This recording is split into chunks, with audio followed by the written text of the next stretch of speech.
Everyone and welcome back to commerce educators. So last class में आप लोगों को याद होगा हम लोग जो है अपना आईबीसी का रिवीजन देख रहे थे, इंसॉल्वेंसी एंड बैंक्रप्सी कोड। ठीक है, अच्छा इसमें हम लोगों ने ऑलरेडी दो जो यूनिट से अपनी स्टार्टिंग की वो कंप्लीट कर ली है। यूनिट नंबर 1 में हम लोगों ने क्या कंप्लीट किया था, अपना इंट्रोडक्शन। ठीक है, और जो अपना सेकंड था यूनिट नंबर 2, उसमें हमने क्या कंप्लीट किया है, अपना CIRP कॉर्पोरेट इंसॉल्वेंसी रेजोल्यूशन जो प्रोसेस था वो हमने पूरा कंप्लीट कर लिया। अब अपनी दो ही यूनिट्स बचती हैं, एक यूनिट नंबर 3 जो हम पढ़ने वाले हैं लिक्विडेशन, और इसके बाद अपनी यूनिट नंबर 4 जो है वो बचती है कौन सी, पर्सनल इंसॉल्वेंसी। वो तो बहुत ही छोटी सी है। ठीक है, चलो तो सबसे पहले अगर हम आज बात कर रहे हैं यहाँ पे तो वो लिक्विडेशन की बात कर रहे हैं। यूनिट नंबर 3 अपनी क्या है, लिक्विडेशन। ठीक है, अच्छा आपको याद होगा जो हमने लास्ट CIRP किया था, तो CIRP में हमने लास्ट में क्या बात की थी कि रेजोल्यूशन प्लान बनता है, correct. And then resolution plan जो बनता है उसको COC अप्रूव करती है, एंड देन वो प्लान जो प्लान है वो जाके किसके पास सबमिट होता है, एडजुडिकेटिंग अथॉरिटी के पास सबमिट होता है ना। अब एडजुडिकेटिंग अथॉरिटी के पास दो ऑप्शंस होते हैं, या तो वो प्लान को अप्रूव कर देगा या वो प्लान को रिजेक्ट कर देगा। अगर वो प्लान को अप्रूव करता है तो देन इंसॉल्वेंसी रिजॉल्व हो जाएगी as per that plan, but अगर वो प्लान को रिजेक्ट करता है तो याद करो तब क्या होता है, लिक्विडेशन, है ना। तो वही हमें आज यहाँ पे पढ़ना है कि लिक्विडेशन। अच्छा, क्या उसके अलावा भी और कोई सिचुएशंस हैं जब एक कॉर्पोरेट डेटर का लिक्विडेशन का ऑर्डर पास कर सकता है एडजुडिकेटिंग अथॉरिटी, तो वो सारी चीजें हम देखेंगे। अच्छा, लिक्विडेशन का ऑर्डर आ गया तो उसके बाद का क्या प्रोसेस रहता है, वो सारी चीजें हम लोग कहाँ पढ़ने वाले हैं, यूनिट नंबर 3 में हम लोग देखने वाले हैं। ठीक है, चलो तो स्टार्ट कर लेते हैं। देखो, जो अपना यूनिट नंबर 3 है, मतलब बुक के अकॉर्डिंग यूनिट नंबर 3 है, बट जो आईबीसी है ना, कोड, कोड का पार्ट 2 है, चैप्टर 3 लिक्विडेशन प्रोसेस। चलो सबसे पहले हमें इसमें जो स्टार्ट करना है वो अपना कौन सा सेक्शन स्टार्ट करना है, सेक्शन 33। सेक्शन 33 अपना क्या बात करता है, इनिशिएशन ऑफ लिक्विडेशन। यानी आपको यहाँ पे 4 सिचुएशंस दी हुई है, यानी इन 4 सिचुएशंस में से अगर कोई भी सिचुएशन हुई तो एडजुडिकेटिंग अथॉरिटी क्या पास करेगा, लिक्विडेशन का ऑर्डर पास करेगा अगेंस्ट दैट कॉर्पोरेट डेटर। ठीक है, देखो सबसे पहले क्या बोला है, फर्स्ट आपको याद होगा कि हमने पढ़ा है कि जो अपना इंसॉल्वेंसी रेजोल्यूशन प्रोसेस होता है उसका एक टाइम पीरियड होता है ना, ऐसे नहीं है कि हम 50 साल ले सकते हैं। तो क्या बोला है, where before the expiry of insolvency resolution process period या मैक्सिमम पीरियड जो परमिसेबल था, है ना। तो अगर क्या बोला कि जो आपका टाइम पीरियड है या जो मैक्सिमम टाइम पीरियड हमने पढ़ा था ना लास्ट वाले यूनिट में, परमिसेबल है, अगर वो टाइम पीरियड खत्म होने से पहले प्लान ही सबमिट नहीं हुआ, मतलब अल्टीमेटली अगर आप रेजोल्यूशन प्लान बनाकर प्लान ही सबमिट नहीं कर पा रहे हो तो क्या सेंस है, फिर इंसॉल्वेंसी कैसे रिजॉल्व होगी। तो उस केस में और कोई ऑप्शन नहीं बचता है, टाइम खत्म हो गया। तो अब टाइम खत्म हो गया तो अब हम क्या करेंगे, लिक्विडेशन ही करेंगे। तो क्या बोला, before the expiry of IRP मतलब इंसॉल्वेंसी रेजोल्यूशन का पीरियड या मैक्सिमम पीरियड परमिटेड, अगर एडजुडिकेटिंग को प्लान ही रिसीव नहीं हुआ तो ऑब्वियस सी बात है लिक्विडेशन होगा। सेकेंड, ये हमने पहले ही पढ़ लिया, अगर एडजुडिकेटिंग अथॉरिटी प्लान को रिजेक्ट कर देता है, क्योंकि हमने पढ़ा था कि कुछ कंडीशंस पूरी करनी होती है ना सेक्शन 30 सब सेक्शन 2 की, पर अगर प्लान ने वो कंडीशंस पूरी नहीं करी, नॉन कंप्लायंस हो रहा है, तो ऑब्वियस सी बात है एडजुडिकेटिंग उसको रिजेक्ट कर देगा। अब देखो थर्ड पॉइंट क्या बोल रहा है, if RP at any time during CIRP but before confirmation of resolution plan intimates AA decision of COC by 66% voting share to liquidate CD।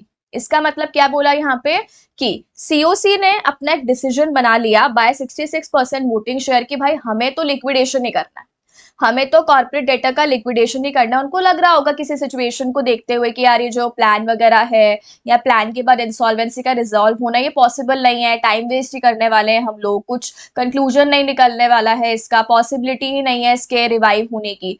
तो अगर उनको लगता है तो वो लोग 66% वोटिंग शेयर से लिक्विडेशन का डिसीजन ले सकते हैं, और ये डिसीजन जो है आरपी वो किसको बता देगा, एडजुडिकेटिंग अथॉरिटी को। ठीक है, तो क्या बोला, RP at any time during CIRP, लेकिन प्लान के कंफर्म होने से पहले अगर आरपी ने COC का डिसीजन बता दिया एडजुडिकेटिंग को, COC क्या चाहते हैं, COC चाहते हैं कि भाई लिक्विडेशन हो जाए तब।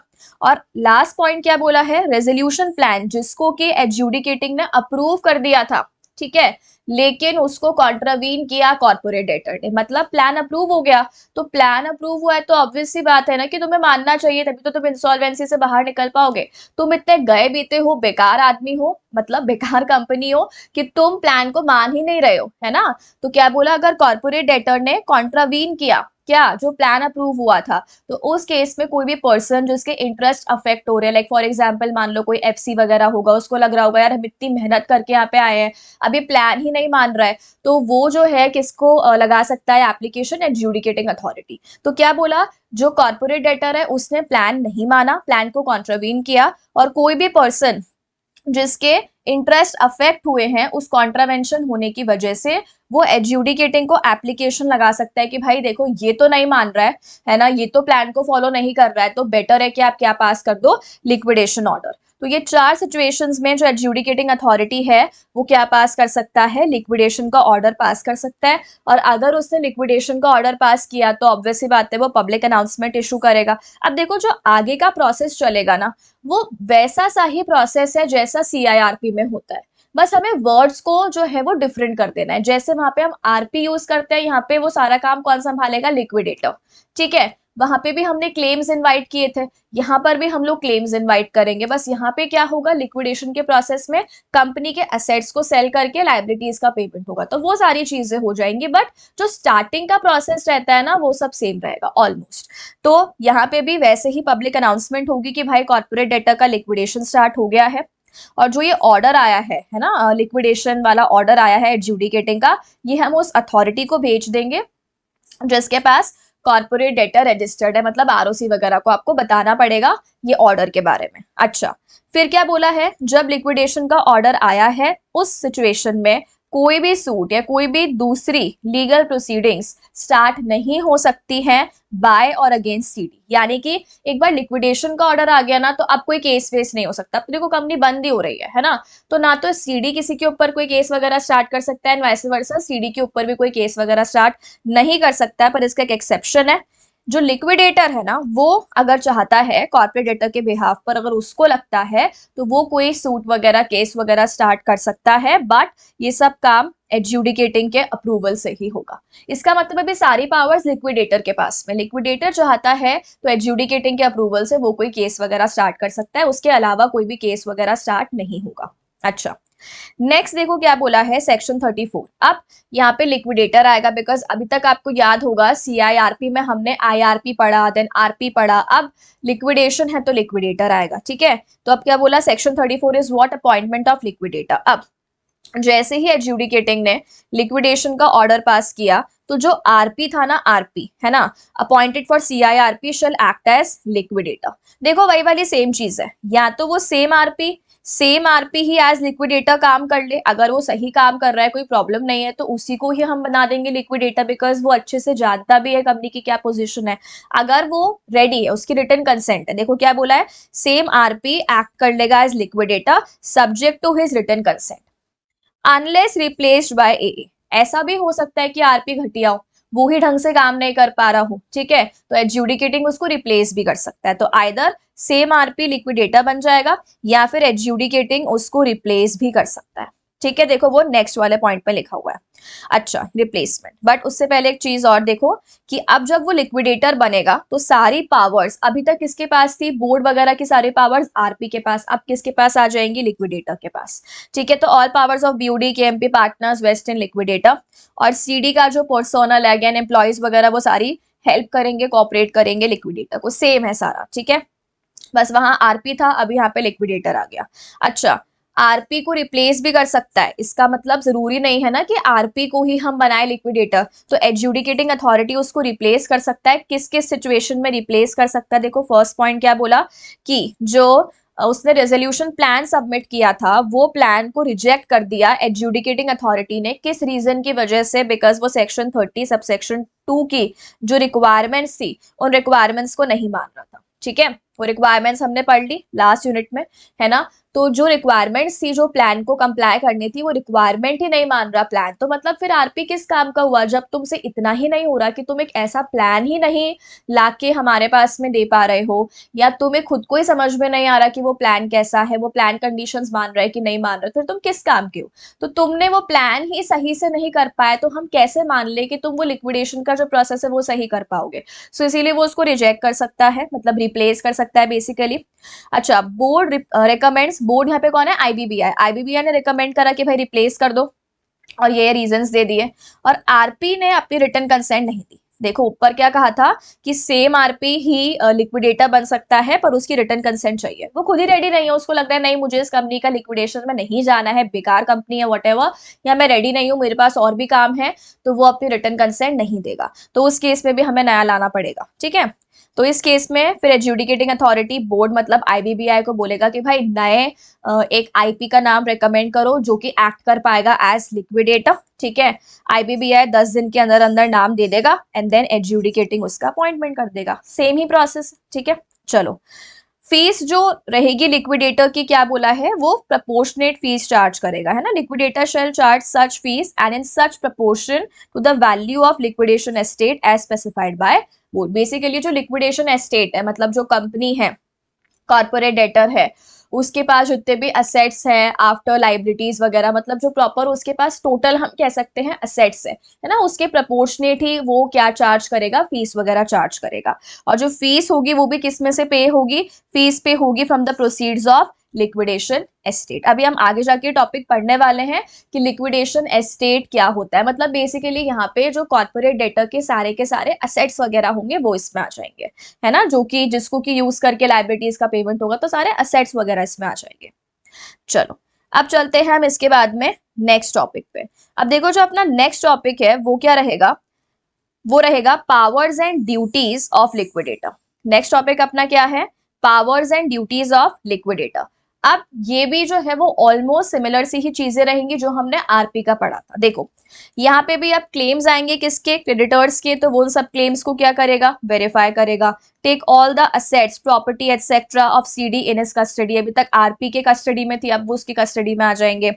इवेल्युएट करेगा सारे असेट्स प्रॉपर्टी वगैरह को और एक रिपोर्ट प्रिपेयर करेगा। देखो बेसिकली अब लिक्विडेशन हो रहा है तो हमें ये जानना होगा कि कॉर्पोरेट डेटर के पास में कौन कौन से असेट्स है, ठीक है, कि सीडी के पास में कौन कौन से असेट्स है, बिकॉज उन असेट्स को ही तो सेल करके हम लाइबिलिटीज का पेमेंट करेंगे। तो जितने भी असेट्स वगैरह होंगी वो सबकी रिपोर्ट प्रिपेयर करेगा ना कि यार ये सारे असेट्स हैं, ये सारी प्रॉपर्टीज हैं, ठीक है, टैंजिबल इंटैंजिबल वो सारी की सारी, तो उसकी रिपोर्ट प्रिपेयर करेगा, ठीक है।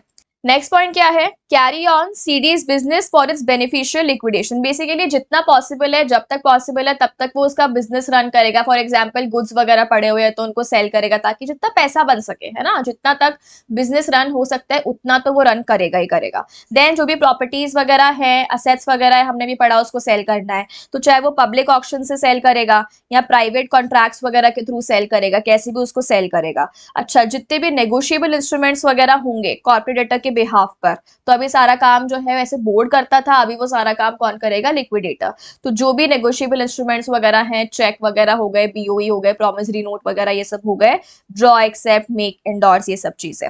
अच्छा, इसके बाद क्या बोला है, take out in its official name letter of administration to any deceased contributory and do any other act necessary for obtaining payment of money due. देखो बेसिकली क्या बोला है यहाँ पे, अगर कोई ऐसा कॉन्ट्रीब्यूटरी है, मतलब अगर कोई ऐसा शेयर होल्डर है या मेंबर है हम कह सकते हैं जिसकी डेथ हो गई है ना, तो अब क्या बोला है उसके ऑफिशियल नेम में लेटर ऑफ एडमिनिस्ट्रेशन वगैरह की बात, मतलब बेसिकली अल्टीमेटली बोल रहा है कि जो भी कॉन्ट्रीब्यूटरीज होते हैं उनको क्या करना होता है, उनको पैसा पे, मतलब उनका अगर कोई पैसा ड्यू है टुवर्ड्स कंपनी, लाइक उन्होंने कोई कॉल मनी वगैरह अभी तक पे नहीं करा है, तो अब वो उनसे क्या डिमांड करेगा, कॉल मनी वगैरह डिमांड करेगा। अगर उनकी डेथ हो गई है तो उनके एस्टेट से जो उनके असेट्स है उनसे वो रिकवरी करेगा। तो वो सारा जो काम है वो भी लिक्विडेटर अपने अंडर में लेगा।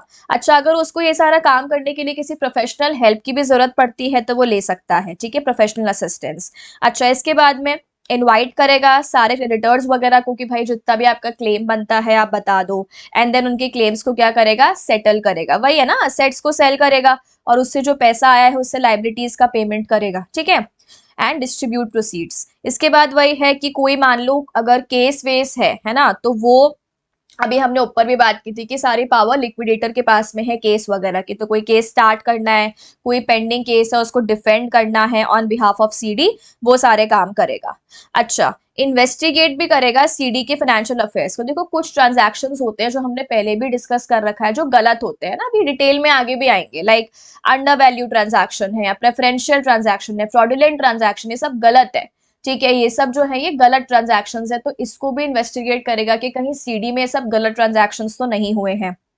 जितने भी सारे एक्शंस हैं, स्टेप्स वगैरह हैं, वो सब करेगा। Sign, execute, verify any paper, deed, document, application, common seal, मतलब जो सारे काम अभी तक बीओडी वगैरह कर रहे थे ना कंपनी में, अब वो सारे काम कंपनी के बिहाफ पर वो करेगा। तो कोई डीड, डॉक्यूमेंट, कॉन्ट्रैक्ट को साइन करना है, एग्जीक्यूट करना है, वो सब लिक्विडेटर ही देखेगा।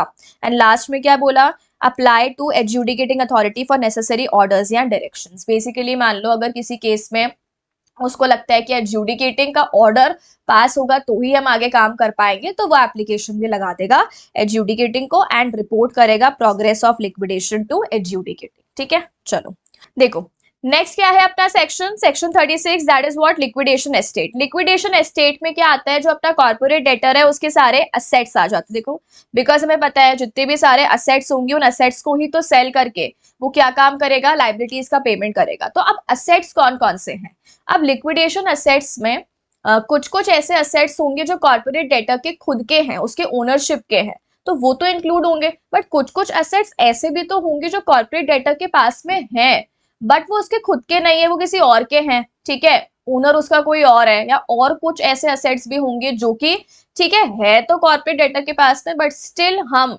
उसको कॉर्पोरेट डेटर के असेट्स मान के सेल नहीं कर पाएंगे।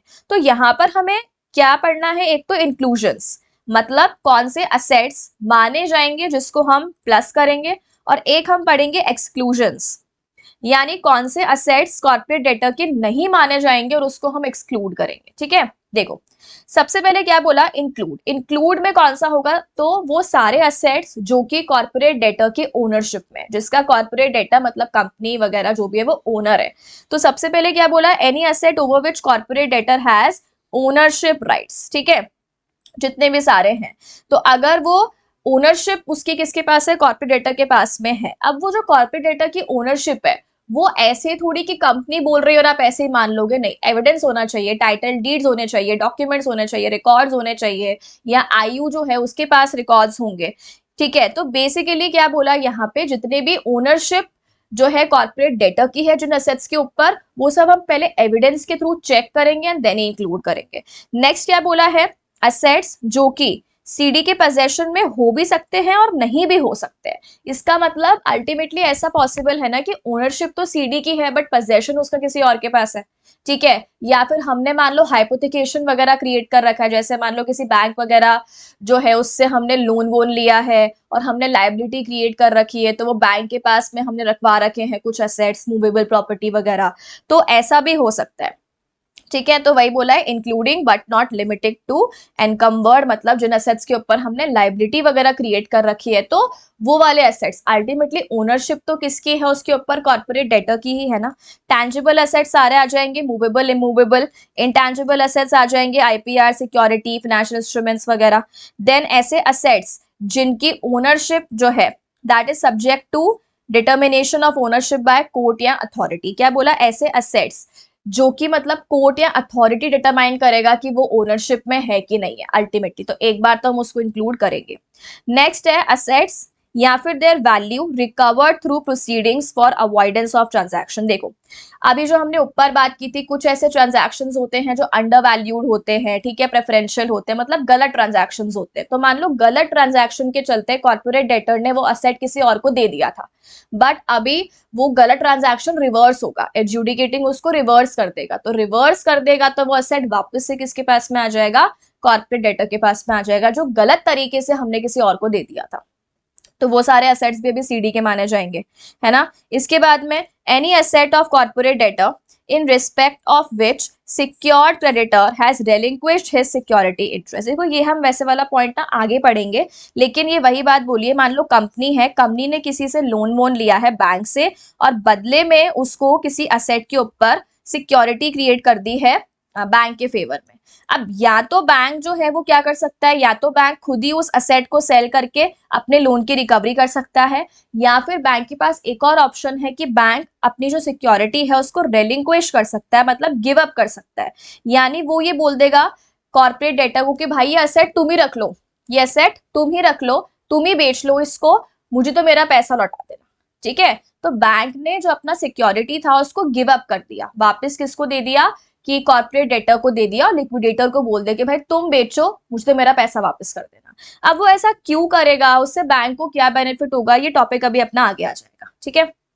नेक्स्ट, एनी अदर प्रॉपर्टी जो कि कॉर्पोरेट डेटर के मतलब हम कह सकते हैं बिलोंगिंग है, वेस्टेड इन कॉर्पोरेट डेटर है एट इंसॉल्वेंसी कमेंसमेंट डेट, और जो भी प्रोसीड्स होंगे लिक्विडेशन के, मतलब हम जो सब बेचेंगे असेट्स वगैरह, उसके बाद बेच वगैरह के, या जो गुड्स वगैरह हमने मान लो सेल किए होंगे ड्यूरिंग ये प्रोसेस चल रहा होगा लिक्विडेशन का, तो उससे जो पैसा बनता है अल्टीमेटली वो सारा पैसा भी इसमें इंक्लूड होगा। तो अल्टीमेटली आपको याद रखना है जो जो भी असेट्स कॉर्पोरेट डेटर के हैं वो सब तो इंक्लूड होंगे। और एक्सक्लूजन में देखो क्या आएगा, following assets shall not be included in liquidation estate. ये सारे ऐसे असेट्स हैं जो कि इंक्लूड नहीं होंगे, इसका मतलब हम इनको सेल करके जो है लाइबिलिटीज के पेमेंट करने के लिए यूज नहीं कर सकते हैं। तो सबसे पहले क्या बोला है, देखो ऐसे असेट्स हमने ऊपर बात की इंक्लूड होंगे जिसकी ओनरशिप कॉर्पोरेट डेटर के पास में, बट ऐसे असेट्स जिनकी ओनरशिप कॉर्पोरेट डेटर के पास में है ही नहीं, जिनकी ओनरशिप थर्ड पार्टी के पास में है, बस पोजेशन किसके पास में है, कॉर्पोरेट डेटर के पास में। जैसे बेलमेंट कॉन्ट्रैक्ट्स होते हैं, हमने कोई चीज सिर्फ यूज करने के लिए किसी से ले रखी है ना, आपने कॉन्ट्रैक्ट एक्ट में पढ़ा होगा। अच्छा, इसके अलावा वर्कमैन वगैरह या एम्प्लॉयज वगैरह के जो भी ड्यूज बनते हैं, लाइक जो प्रोविडेंट फंड हो गया या पेंशन फंड हो गया, ग्रेचुटी हो गया, तो ये सारा जो पैसा ये कंपनी एम्प्लॉयज के बिहाफ पे डिपॉजिट करेगी इन सारे फंड्स में। तो ये पैसा जो है वो कंपनी का थोड़ी हो गया, ये पैसा तो कंपनी के पास है, पर ये पैसा एम्प्लॉय का है ना अल्टीमेटली। तो क्या हम इसको भी कंपनी के लिक्विडेशन एस्टेट में इंक्लूड कर लेंगे? नहीं, किसी और का पैसा है। नेक्स्ट, ऐसा कोई भी कॉन्ट्रैक्चुअल अरेंजमेंट्स वगैरह हुआ है जहां पे हमने सिर्फ असेट्स को यूज करने के लिए लिया है, यानी हमने किसी से असेट लिया है अल्टीमेटली बट टाइटल ट्रांसफर नहीं हुआ है, ओनरशिप नहीं ली है हमने, हम बस उसको यूज कर रहे हैं, तो ये वही चीज बोल रहा है। या फिर कोई भी एसेट जो सीजी ने बोल दिया in consultation with financial sector regulator, CG ने बोल दिया कि यार ये एसेट इंक्लूड नहीं होना चाहिए, तो वो एसेट भी इंक्लूड नहीं होगा।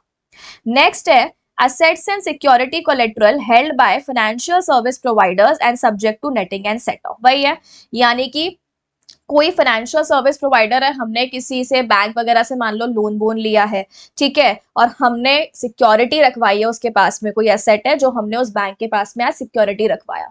अब यहाँ पे क्या बोला, subject to netting and set off, यानी यहाँ पे उस वाली सिक्योरिटी को वो फाइनेंशियल सर्विस प्रोवाइडर ने यूज कर लिया अपना लोन को सेट ऑफ करने के लिए, यानी यहाँ पे वापस नहीं दिया, यहाँ पे वही खुद ही सेट ऑफ करने के लिए यूज कर लेती है। तो जब वही खुद ही यूज कर रही है तो हम उसको कंपनी का असेट नहीं मानेंगे, वो असेट बैंक ने यूज कर लिया, अपने लोन की रिकवरी हो गई, तो सेट ऑफ हो गया ना, उसका लोन खत्म, हमारा असेट खत्म। नेक्स्ट है पर्सनल असेट्स। हम लोग जानते हैं कंपनी सेपरेट है और उसके मेंबर शेयर होल्डर सेपरेट है, तो क्या हम किसी भी शेयर होल्डर या अगर एलएलपी है तो उसका कोई पार्टनर उसके पर्सनल असेट्स को कंपनी के असेट्स मान ले? क्या नहीं मानेंगे, ऑब्वियस सी बात है, ठीक है।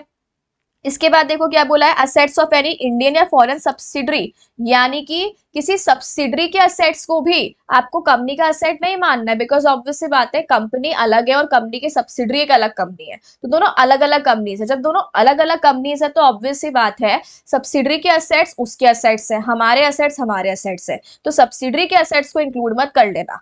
और लास्ट क्या बोला है, और कोई भी ऐसा असेट जो आईबीबीआई ने बोला है कि इसको इंक्लूड करने की जरूरत नहीं है, including assets which could be subject to set off और अकाउंट ऑफ म्यूचुअल डीलिंग्स। मतलब बेसिकली वही वाले असेट जिनको आईबीबीआई बोल देता है कि इसको इंक्लूड मत करो, और इसमें वो असेट्स भी आ जाएंगे जो कि यूज हो सकते हैं नेटिंग एंड सेट ऑफ। वही कि लोन दिया है सामने वाले बैंक वगैरह ने, हमने उसको असेट दिया है, हो सकता है कि वो अमाउंट इक्वल करके सेट ऑफ करना चाहते हैं, तो जब उससे वो अमाउंट सेट ऑफ ही हो रहा है तो फिर हम उससे जो है वो अपने असेट्स में, अपने लिक्विडेशन एस्टेट में उसको यूज नहीं करेंगे, मतलब काउंट नहीं करेंगे बेसिकली।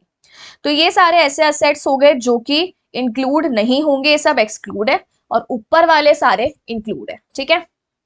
चलो अब इसके बाद में नेक्स्ट आ जाओ। नेक्स्ट है सेक्शन 37। क्या सेक्शन है ये, powers of liquidator to access information. Basically company के बारे में जो भी इंफॉर्मेशन उसको चाहिए लिक्विडेटर को, वो सारी इंफॉर्मेशन जो लिक्विडेटर है वो क्या कर सकता है, एक्सेस कर सकता है। क्या? एब्सोल्युटली, ऑब्वियस बात है, प्रोसेस को स्मूथली रन करने के लिए उसको बहुत सारी इंफॉर्मेशन चाहिए।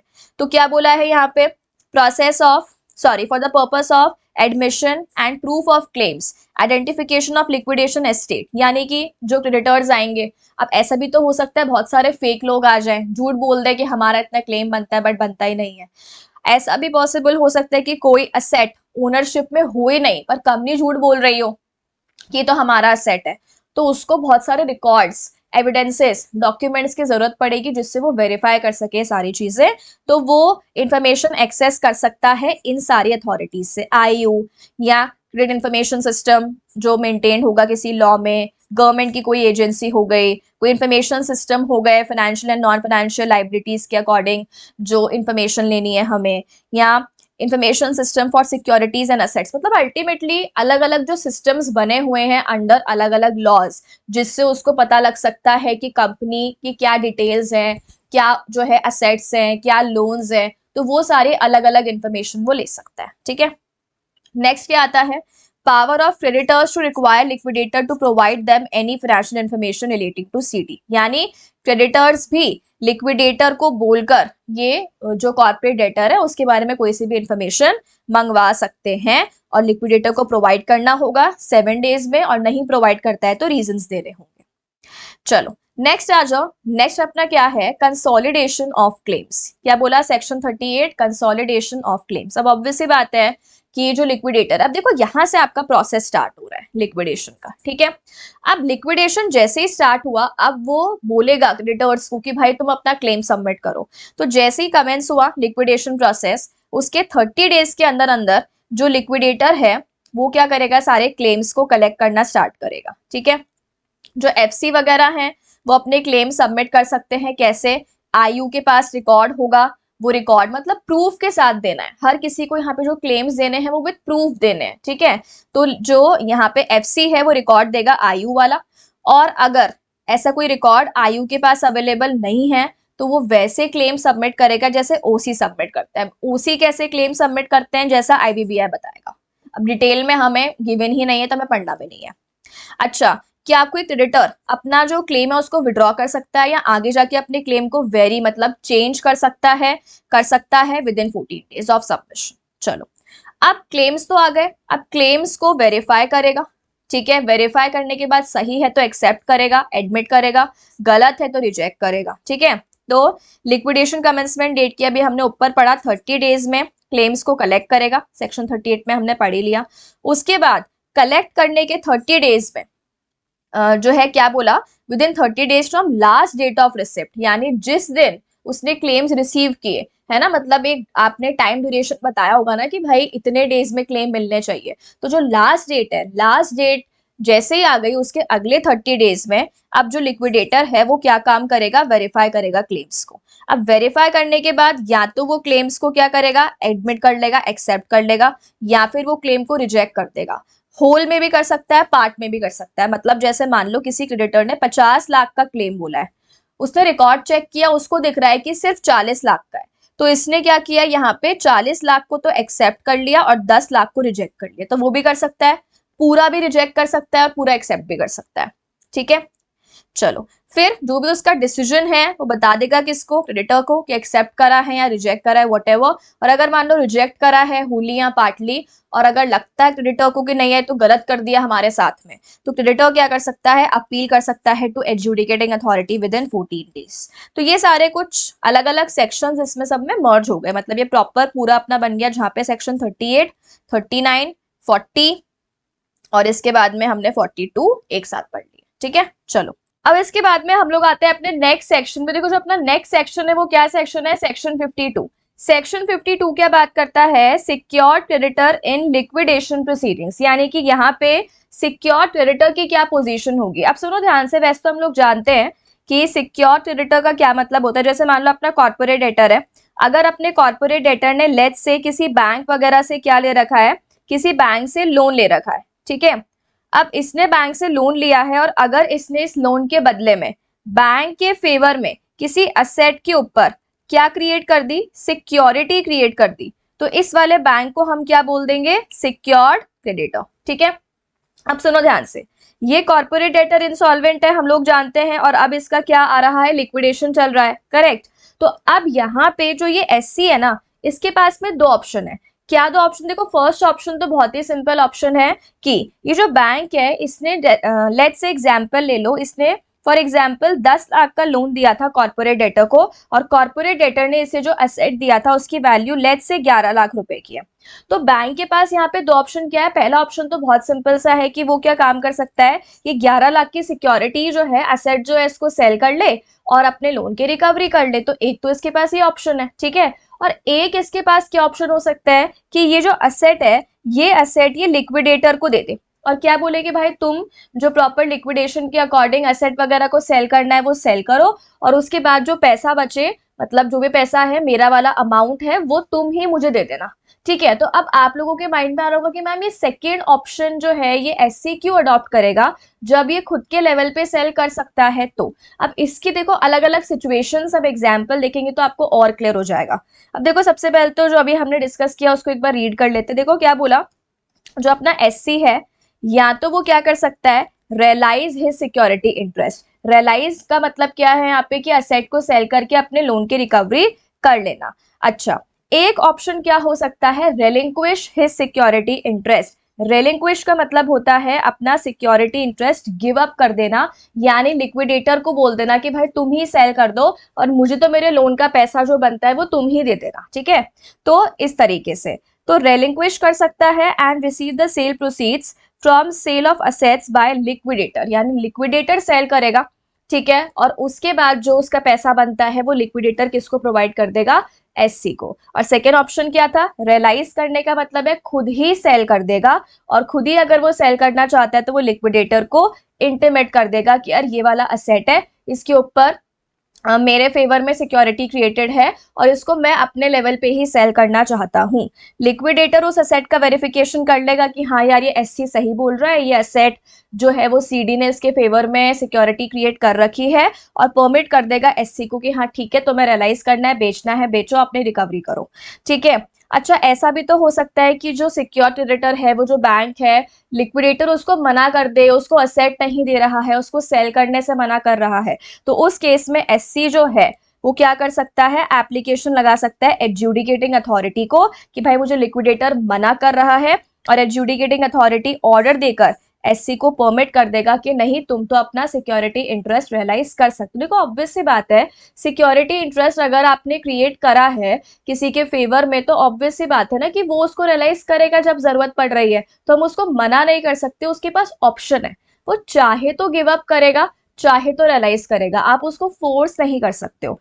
अब आपके माइंड में जो क्वेश्चन आ रहा होगा कि मैम वो क्यों रियलाइज नहीं करना चाहेगा, वो क्यों रिलिंक्विश करेगा, रियलाइज कर सकता है ना वो।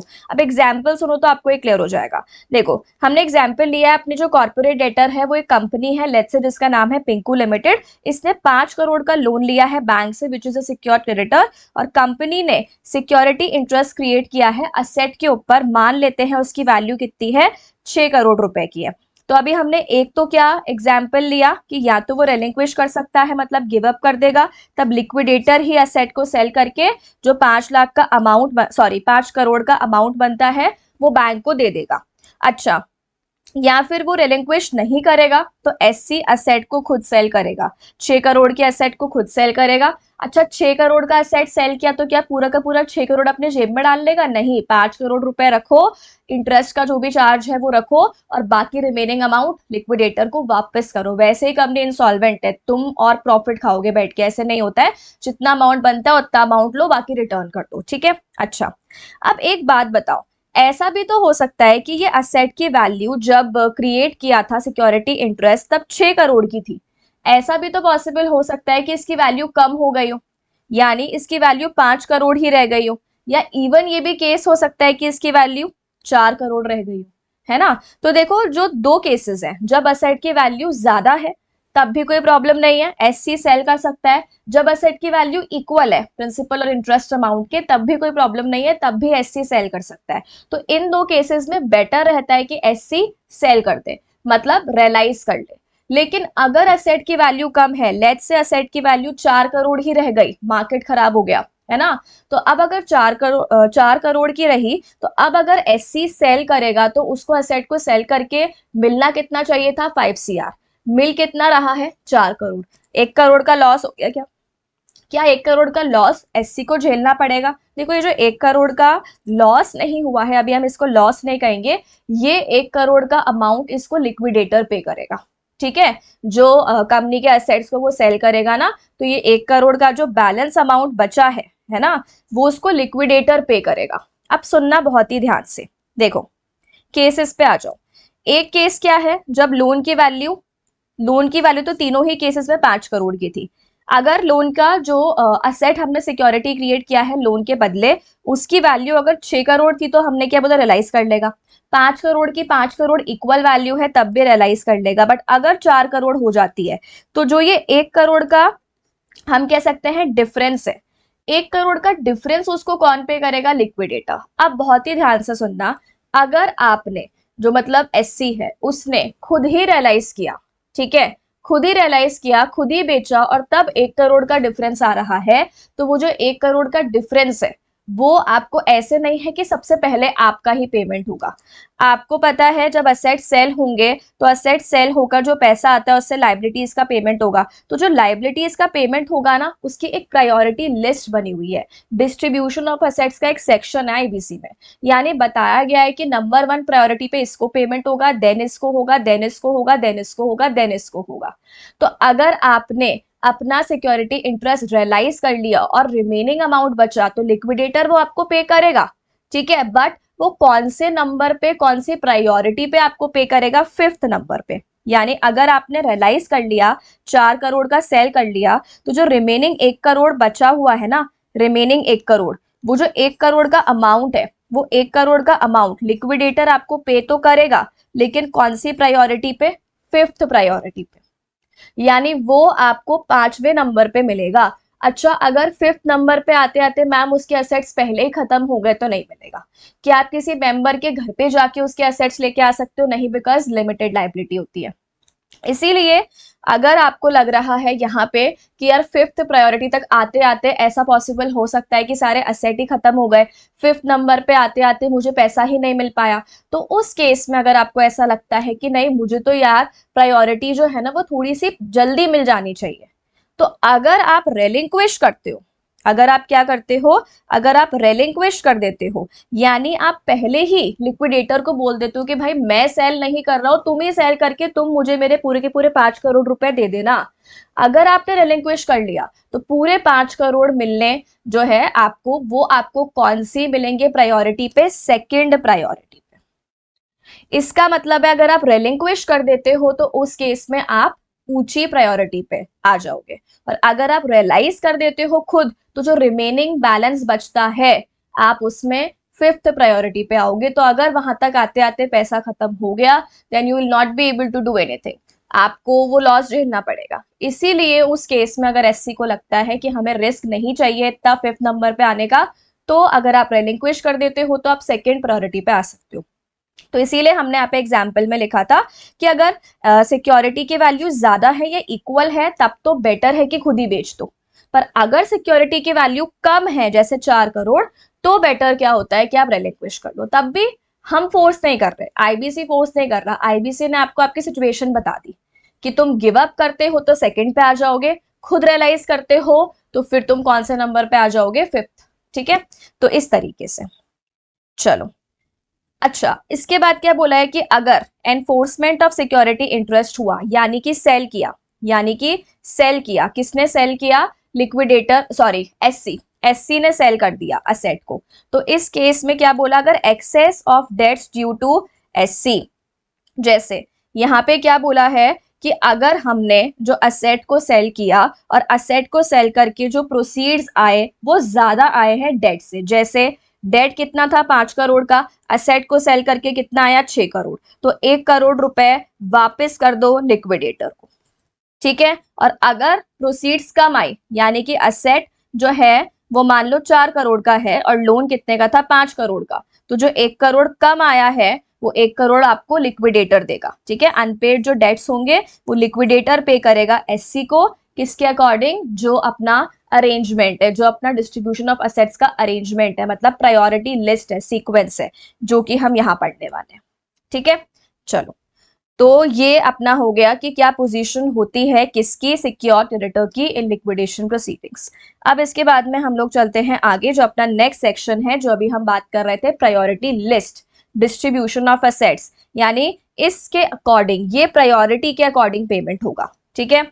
तो proceeds from sale of liquidation asset shall be distributed in the following order of priority, यही ऑर्डर रहेगा, यानी असेट को बेच के जो अमाउंट आएगा उससे जो हम लाइबिलिटीज का पेमेंट करेंगे, तो मान लो कंपनी में 10 लाइबिलिटीज हैं, तो भाग भाग की कटोरा लेके मत आना, पहले मुझे पहले मुझे पहले मुझे, नहीं, जो नंबर 1 पे उसको नंबर 1 पे मिलेगा, जो नंबर 2 पे उसको नंबर 2 पे मिलेगा, नंबर 3 तक आते आते खत्म हो गया तो हो गया, कुछ नहीं कर सकते, ठीक है। चलो देखो, सबसे पहले तो आपको याद रखना है कि जो इंसॉल्वेंसी रेजोल्यूशन जो हमने सीआईआरपी का प्रोसेस किया था, उसके कॉस्ट भी तो आए होंगे, तो वो कॉस्ट, और जो हमने लिक्विडेशन का प्रोसेस किया है उसके भी तो कॉस्ट आए होंगे, तो सबसे पहले प्रोसेस कॉस्ट पे होंगे इन फुल, ठीक है। सबसे पहले आपको कॉस्ट को पे करना है।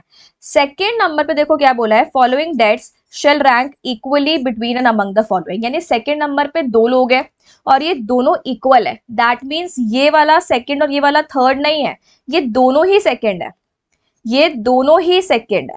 देखो कौन कौन सेकेंड नंबर पे है, वर्कमैन के dues for the period of 24 months preceding LCD liquidation commencement date, liquidation commencement date जो भी है, मतलब जिस दिन लिक्विडेशन कमेंस हो रहा है उसके 24 महीने पहले वाले जो ड्यूज है, वर्कमैन के जो भी ड्यूज बनते हैं वो पे करने हैं आपको सेकेंड नंबर पे। और जो अभी हमने पहले बात की, अगर एससी ने अपना सिक्योरिटी इंटरेस्ट रेलिंक्विश कर दिया तो उसका जो लोन अमाउंट बनता है वो भी कौन से नंबर पे होगा, सेकेंड नंबर पे, ठीक है।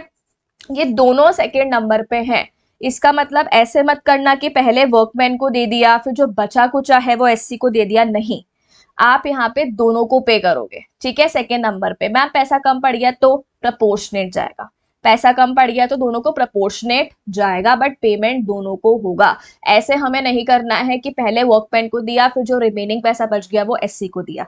क्लास मैंने आपको काफी एग्जाम्पल के थ्रू इसको समझाया था, ठीक है, आई होप आपको याद होगा। चलो, तो आपको याद रखना है कि ये दोनों ही सेकेंड प्रायोरिटी पे आएंगे, अगर पैसा कम पड़ गया तो दोनों को पे करना है प्रपोर्शनेट, जो भी इनका डेट बनता है, जैसे मान लो एक का 2 करोड़ है एक का 4 करोड़ है, ठीक है, तो 1:2 के रेशो में दोनों को पेमेंट हो जाएगा। नेक्स्ट आ जाओ, wages and any unpaid dues owed to employees other than workman, जो एम्प्लॉयज है ऊपर सेकेंड नंबर पे कौन आ गए, वर्कमैन, अब जो एम्प्लॉयज हैं वो कौन से नंबर पे आ जाएंगे, थर्ड नंबर पे, बट वर्कमैन को तो हमने पिछले 24 महीने का पेमेंट किया था, एम्प्लॉयज को हम पिछले कितने महीने का पेमेंट कर रहे हैं, 12 महीने का, ठीक है, कितने महीने का पेमेंट कर रहे हैं, 12 महीने preceding to liquidation commencement date, यानी एलसीडी के 12 महीने पहले जो अमाउंट ड्यू था वो आप पे करोगे थर्ड नंबर पे, ठीक है। अच्छा, फोर्थ नंबर पे क्या पे करोगे, financial debts owed to unsecured creditors, जो अनसिक्योर्ड वाले होंगे बेचारे वो भी तो होंगे, है ना, तो फाइनेंशियल अनसिक्योर्ड क्रेडिटर्स जो होंगे उनको आप पे करोगे। अगेन पॉइंट नंबर ई में दो लोग हैं और रैंक इक्वली है, मतलब ये दोनों ही फिफ्थ पे है ना, ये दोनों ही फिफ्थ पे, एक फिफ्थ और एक सिक्स नहीं है, ई वाले पॉइंट में दोनों ही फिफ्थ पर है। एक है गवर्नमेंट, जो भी अमाउंट आपको गवर्नमेंट को पे करना है, सीजी को, एसजी को, ठीक है, जो भी आपका टैक्सेस वगैरह ड्यूज वगैरह जो भी बनते हैं, तो गवर्नमेंट का सारा अमाउंट आ जाएगा, कितने साल का, period of 2 years preceding LCD, liquidation commencement date के पिछले सॉरी पहले वाले जो 2 साल हैं, ठीक है, वो 2 सालों में जितना भी अमाउंट ड्यू बनता है गवर्नमेंट को, वो गवर्नमेंट वाला जो अमाउंट है वो पॉइंट नंबर 5 पे आ जाएगा। और पॉइंट नंबर 5 पे अभी हमने पहले डिस्कस किया था प्रीवियस सेक्शन में कि अगर वो रेलिंक्विश नहीं करता है, अगर वो रियलाइज कर देता है, तो वो जो 1 करोड़ का अमाउंट बचा था, याद आया, वो जो 1 करोड़ का अमाउंट बचा था, अब वो उसको कौन से नंबर पे होगा, फिफ्थ नंबर पे, ठीक है। सिक्योर्ड क्रेडिटर जिसने क्या कर दिया है, बेसिकली एनफोर्समेंट, रियलाइज कर दिया है, तो जो बचा कुचा उसका अमाउंट है वो फिफ्थ नंबर पे होगा, ठीक है। फिफ्थ नंबर पे ये दोनों आ गए और ये दोनों इक्वल हैं, यानी एक फिफ्थ एक सिक्स नहीं है, दोनों इक्वल है, प्रपोर्शनेट पेमेंट हो जाएगा। अगर पैसा कम है तो, पैसा पूरा है तब तो दोनों को ही पे हो जाएगा, ठीक है, पर कम पड़ गया तो वो रेशो में पे हो जाएगा। Any remaining debts and dues, ठीक है, इसके अलावा जो बचे कुचे डेट्स हैं, बचे कुचे ड्यूज हैं, मतलब जो ए से लेके ई तक में नहीं आए, उसके अलावा भी तो और भी ड्यूज हो सकते हैं, वो सब कहाँ पे आ जाएंगे, पॉइंट नंबर एफ। ठीक है। और अगर उसके बाद भी कोई पैसा बचता है तो फिर शेयर होल्डर्स को मिलता है, पता ही है आपको। और पहले प्रायोरिटी मिलती है प्रेफरेंस शेयर होल्डर्स को, तभी वो प्रेफरेंस है ना। और बचा कुचा कुछ है तो बेचारे इक्विटी शेयर होल्डर्स, और एलएलपी है तो पार्टनर्स को मिल जाएगा। ठीक है, तो ये आपकी प्रायोरिटी लिस्ट हो गई जो कि आपको याद करनी है सेक्शन 53। इसके बाद में आप आ जाओ सेक्शन 54। क्या बात करता है? Dissolution of corporate debtor. Section 54 में देखो क्या बोला कि जैसे ही पूरा लिक्विडेशन कंप्लीट हो जाता है तो उसके बाद में हमें डिसोल्यूशन करना होता है, मतलब एग्जिस्टेंस खत्म करनी होती है एक कंपनी की लॉ की आइस में से। ठीक है, तो जैसे ही लिक्विडेशन कंप्लीट हो गया, अब लिक्विडेटर एप्लीकेशन लगाएगा for dissolution to adjudicating, adjudicating order pass करेगा फॉर डिसोल्यूशन, और ऑर्डर वाली डेट से सीडी डिसॉल्व मान लिया जाएगा। डिसोल्यूशन के ऑर्डर की कॉपी हम 7 डेज के अंदर अंदर किसको देंगे? Authority with which CD is registered, ROC वगैरह को। ठीक है, चलो, तो ये अपना डिसोल्यूशन यहाँ पे होता है कंप्लीट। अब इसके बाद में हम लोग आते हैं, देखो वैसे तो अपना जो पूरा लिक्विडेशन का टॉपिक है वो हो चुका है, बट आपको याद होगा बार बार हमने कुछ ट्रांजैक्शंस की बात की है। ठीक है, कौन कौन से transaction? Preferential transactions, under value transactions, ठीक है, फ्रॉडुलेंट ट्रांजैक्शंस। तो ये सारे कुछ ट्रांजैक्शंस हैं जिसके बारे में अभी हमें यहाँ पे पढ़ना है। देखो सबसे पहले सेक्शन 43 बात करता है प्रेफरेंशियल ट्रांजैक्शन। प्रेफरेंशियल ट्रांजैक्शन का मतलब होता है कि अगर हमने, मतलब कॉर्पोरेट डेटर ने किसी को प्रेफरेंस दे दी हो।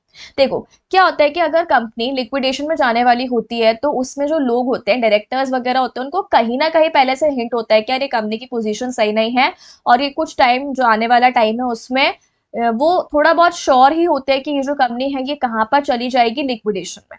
तो अगर उनके दिमाग में ऐसा कुछ होता है कि यार ये लिक्विडेशन में जाएगी, तो वो हो सकता है किसी पर्सन को या किसी क्रेडिटर को पहले से प्रेफरेंस दे दे। ठीक है, ये जानते हुए कि कंपनी कुछ टाइम में लिक्विडेशन में जाने वाली है, उसकी बेटर पोजीशन करते, जो तब होगी जब लिक्विडेशन आएगा उससे बेटर पोजीशन करते। एक बार रीड करते हैं, देखो क्या बोला।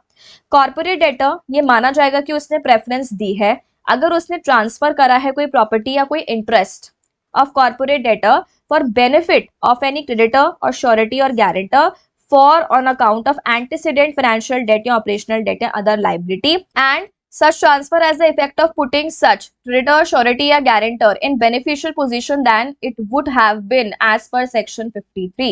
देखो क्या बोलना चाह रहा है यहाँ पे कि कॉर्पोरेट डेटर को कहीं ना कहीं पहले से हिंट था कि लिक्विडेशन होने वाला है। उसने क्या करा, कुछ प्रॉपर्टी कह सकते हैं हम, या कुछ इंटरेस्ट क्रिएट कर दिया पहले ही किसी क्रेडिटर के फेवर में, या किसी श्योरिटी के फेवर में, या किसी गारंटर के फेवर में, और इसकी पोजीशन को बेटर कर दिया। किससे बेटर कर दिया? लिक्विडेशन में जो इनकी पोजीशन होती एज पर सेक्शन 53, मतलब लिक्विडेशन में इनकी प्रायोरिटी कुछ और होती। ठीक है, जैसे फॉर एग्जांपल मान लो कोई एक क्रेडिटर है, ठीक है, जो पहले तो क्या था, अनसिक्योर्ड था, पहले क्या था, अनसिक्योर्ड था, बट कंपनी को कहीं ना कहीं से हिंट तो था ही ना कि लिक्विडेशन हो सकता है, तो कंपनी ने इसको प्रोटेक्ट करने के लिए क्या लिक्विडेशन होगा तो ये अनसिक्योर्ड वाला तो 4th नंबर पे आएगा। अभी हम पढ़कर आए हैं, है ना, कि फाइनेंशियल डेट्स जो अनसिक्योर्ड के होते हैं वो 4th पे आते हैं। तो कंपनी को पता है, तो कंपनी चाहती है कि यार ये 4th पे ना आए। ठीक है, कंपनी ने इसको किस में कन्वर्ट कर दिया, सिक्योर्ड में। कंपनी ने अपना एक सिक्योरिटी इंटरेस्ट क्रिएट कर दिया किसके फेवर में, इस अनसिक्योर्ड के फेवर में, ताकि ये सिक्योर्ड बन जाए, और सिक्योर्ड बनकर कौन से नंबर पे आ जाए, 2nd नंबर पे। ठीक है, तो इसकी पोजीशन को बेटर बना दिया, और ये जानबूझ कर किया है, ये जानबूझ कर किया है, प्रेफरेंस दिया आपने, क्योंकि आपको कहीं ना कहीं हिंट था कि लिक्विडेशन हो सकता है। ठीक है, तो ऐसा अगर कुछ हुआ है तो फिर वो क्या मान लिया जाएगा, प्रेफरेंशियल ट्रांजैक्शन, है ना। ऐसे तो आप फिर जानबूझ के जो आपके फेवरेट लोग हैं या जो आपके रिलेटेड पार्टीज हैं उनको तो आप प्रेफरेंस दोगे ही दोगे, और बाकी सबकी पोजीशन खराब हो जाएगी, है ना, लिक्विडेशन के टाइम पे। अच्छा, फिर कुछ एक्सेप्शंस बोले हैं कि अगर कंपनी ने कोई transfer ordinary course of business में किया है तब वो नहीं माना जाएगा प्रेफरेंशियल ट्रांजैक्शन, या फिर कंपनी ने मान लो कोई नया लोन लिया है और नया लोन लेकर कोई सिक्योरिटी इंटरेस्ट क्रिएट करा है, तो उससे कोई प्रॉब्लम नहीं है। हम नया लोन तो ले ही सकते हैं ना, और नए लोन के लिए अगर हमने सिक्योर्ड लोन लेके सिक्योरिटी इंटरेस्ट क्रिएट कर भी लिया तो क्या हो गया, तो नई वैल्यू के लिए अगर हमने सिक्योरिटी दी भी है प्रॉपर एग्रीमेंट वगैरह साइन करके, और हमने वो ट्रांसफर को रजिस्टर करवाया है बकायदा आयु के पास में, तब कोई प्रॉब्लम नहीं है। ठीक है, अच्छा, इसके बाद देखो क्या बोला है यहाँ पे, एप्लीकेशन टू एडजुडिकेटिंग अथॉरिटी, यानी अगर आरपी को या लिक्विडेटर को किसी भी टाइम पे लगता है कि जो ये कौन है, कंपनी कॉर्पोरेट डेटर, इसने किसी को प्रेफरेंस दिया है, ठीक है, एट द रेलेवेंट टाइम, ऐसे नहीं होना चाहिए ना। अच्छा एक बात बताओ, अगर इसने सीडी ने किसी को प्रेफरेंस दिया लिक्विडेशन होने के 20 साल पहले, वो अंतर्यामी उसको 20 साल पहले से पता होगा कि 20 साल के बाद मेरी कंपनी लिक्विडेशन में जाने वाली है, तो मैं 20 साल पहले ही क्या कर देता हूँ, प्रेफरेंस दे देता हूँ। कोई कॉमन सेंस तो लगाओ, इतना पहले का थोड़ी ना मानेंगे, कोई तो एक रेलेवेंट टाइम पीरियड होगा।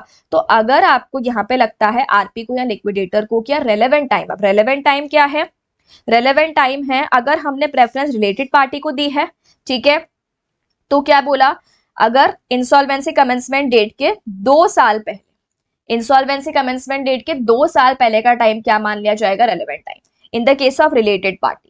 और अगर कोई नॉर्मल है, रिलेटेड पार्टी नहीं है, तो फिर उसके लिए 1 साल पहले। यानी इस टाइम ड्यूरेशन में अगर कोई प्रेफरेंस दी है, तो फिर जो ये लिक्विडेटर है, जो ये आरपी है, इनको लगता है तो ये अप्लाई करेंगे एडजुडिकेटिंग को, और एडजुडिकेटिंग उस अकॉर्डिंग ऑर्डर्स पास करेगा। बेसिकली उसके ऑर्डर्स क्या होंगे, रिवर्स कर दिया। देखो अभी हम आगे पढ़ेंगे ना, तो आप देखोगे इसके ऑर्डर्स क्या होंगे। अगर प्रेफरेंशियल ट्रांजैक्शन हुआ है तो ये रिवर्स कर देगा। जैसे अगर हमने किसी पर्सन को, किसी जो क्रेडिटर है उसको हमने कोई सिक्योरिटी दे दी, तो सिक्योरिटी वापस ले लोगे। किसी को अगर हमने कोई असेट ट्रांसफर कर दिया तो वो असेट वापस ले लोगे। यानी अगर हमने किसी को प्रेफरेंस दी तो प्रेफरेंस वापस ले लो ना। प्रेफरेंस के तौर पे हमने प्रॉपर्टी दिया, असेट दिया, बेनिफिट दिया, उसको वापस ले लो, ठीक है। तो ये देखो वही बोला है, जो भी प्रॉपर्टी ट्रांसफर हुई थी वेस्टेड बैक इन सीडी, वापस से सीडी को मिल जाएगी, ठीक है। अच्छा इसके अलावा क्या बोला है यहाँ पे, कि अगर प्रॉपर्टी वगैरह जो भी है उसका मान लो उसने सेल वगैरह कर दिया, तो उसका जो पैसा है, प्रोसीड्स ऑफ सेल है, वो वापस ट्रांसफर हो जाएंगे, ठीक है।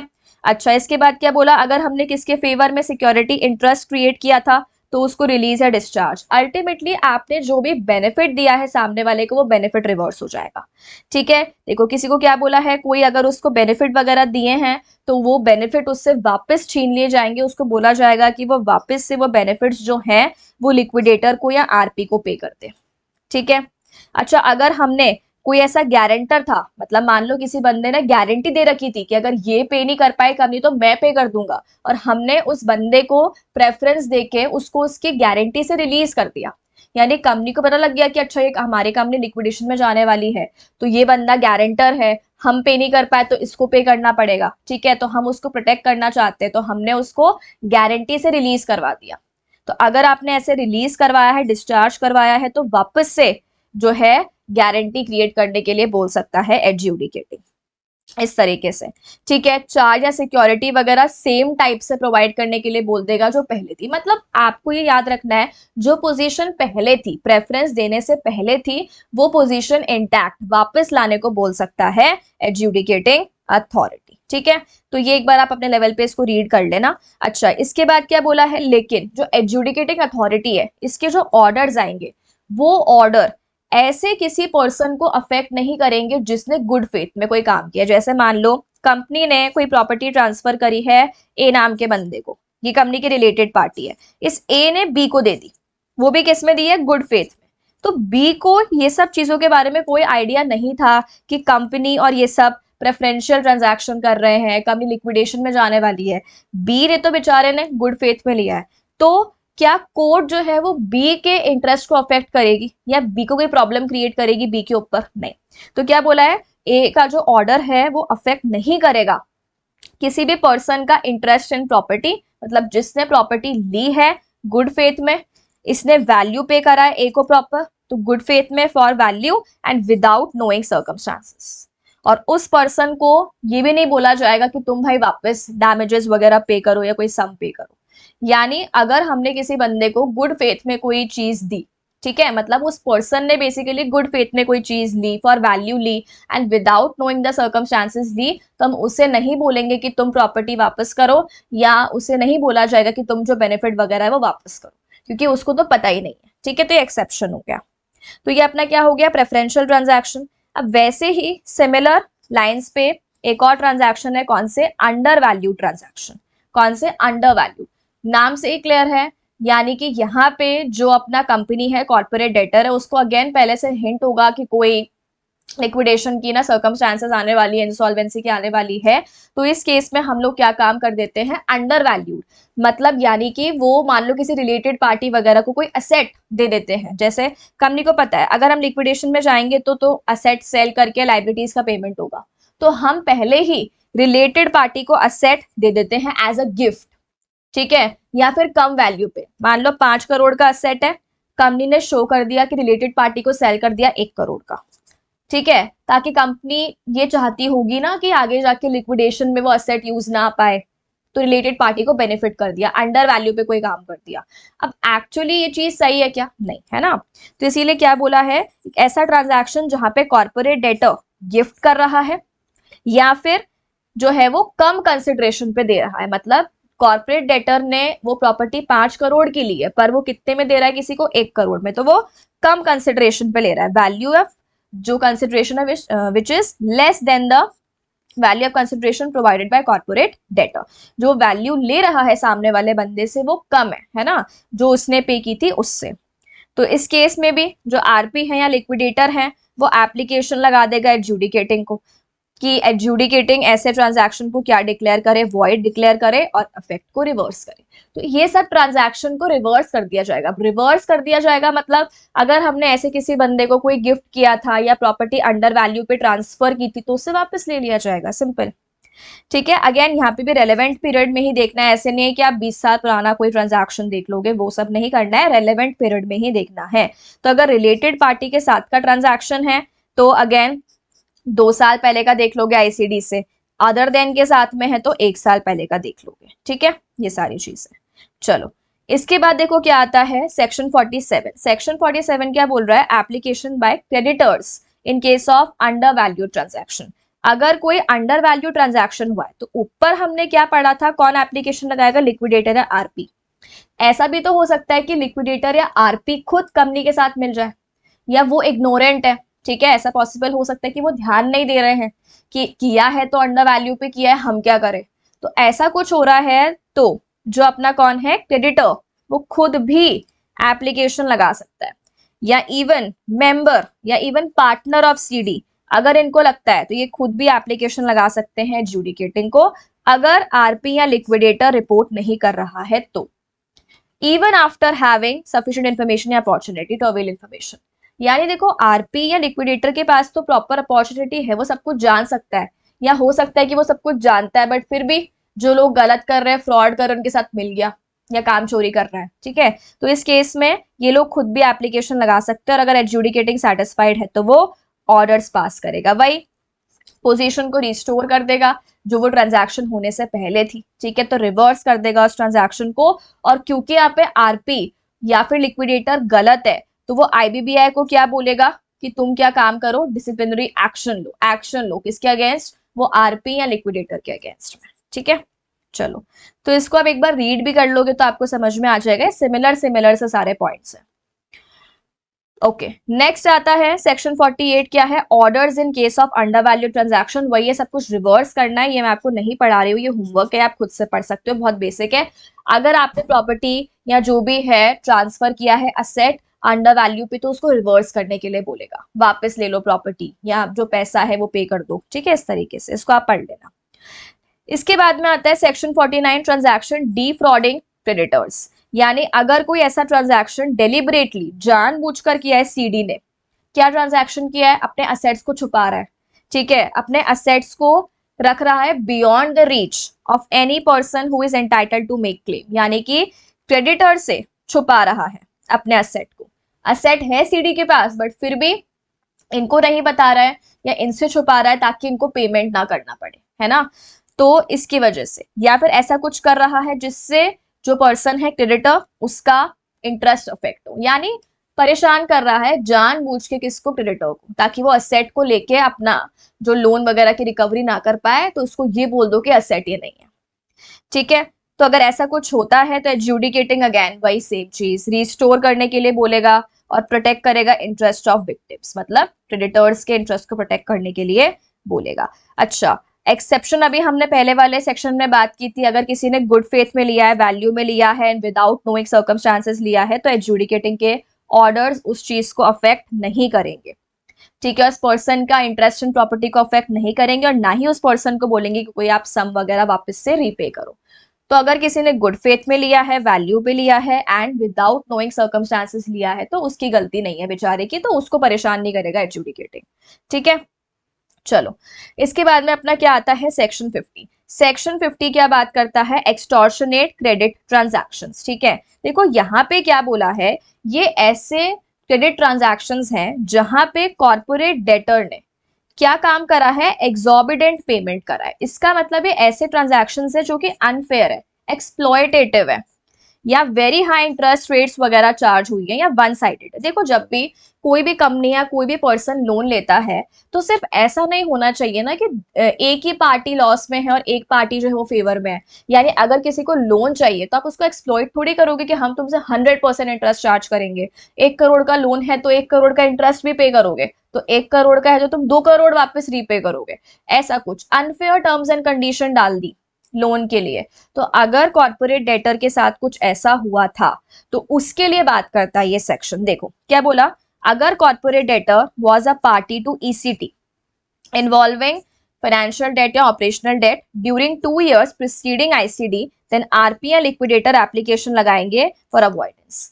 यानी अगर यहाँ पे ऐसा कोई भी ट्रांजैक्शन है जो कि यहाँ पे हम कह सकते हैं कॉर्पोरेट डेटर ने एंटर किया है, ठीक है, जहां पे एक्सटॉर्शनेट क्रेडिट ट्रांजैक्शन हुआ है, यानी कॉर्पोरेट डेटर ने कोई ऐसा लोन लिया है या कुछ भी ऐसा हम कह सकते हैं फाइनेंशियल डेट या ऑपरेशनल डेट लिया है जिसमें मान लो सीडी को ये बोला जा रहा है कि इंटरेस्ट रेट बहुत हाई लगेंगे या तुम्हें 3-4 प्रॉपर्टी सिक्योर करनी पड़ेंगी, मतलब बहुत ही उल्टे फुल्टे टर्म्स एंड कंडीशन लगा दिए जहां पे कॉर्पोरेट डेटा के साथ में गलत हो रहा है। ठीक है, तो अगर ऐसा कुछ हो रहा है तो जो बाकी होंगे क्रेडिटर्स उनके साथ तो गलत होगा ना, कि अगर इतना इंटरेस्ट आपको एक पर्सन को पे करना पड़ रहा है तो हम बाकी कहाँ जाएंगे। तो अगर ऐसा कुछ हो रहा है तो अगेन आरपी या लिक्विडेटर एडजुडिकेटिंग को क्या लगाएगा, एप्लीकेशन, और वही एडजुडिकेटिंग ऑर्डर्स पास करेगा रिवर्स करने के लिए। रिस्टोर पोजीशन, ऐसा कोई डेट था अनफेयर तो उसको सेट असाइड कर देगा, टर्म्स अगर खराब थी तो उसको मॉडिफाई कर देगा। ठीक है, बेसिकली रीपेमेंट करने के लिए बोलेगा, या फिर सिक्योरिटी इंटरेस्ट अगर हमने क्रिएट किया था तो वो रिलिंक्विश करवाने के लिए बोलेगा in the favour of liquidator या आरपी। ठीक है, चलो तो ये अपना क्या हो गया सेक्शन 50, एक्सटॉर्शनेट क्रेडिट ट्रांजैक्शन। ठीक है, एंड विद दिस हम कह सकते हैं कि जो अपना पूरा यूनिट नंबर 3 था, कौन सा वाला, लिक्विडेशन, वो होता है कंप्लीट। तो जो लास्ट के कुछ ट्रांजैक्शंस थे वो तो आप एक बार अपने लेवल पे भी अच्छे से रीड कर लोगे तो आपको समझ में आ जाएगा। उससे पहले पहले का जो प्रोसेस था वो अच्छे से कर लेना है।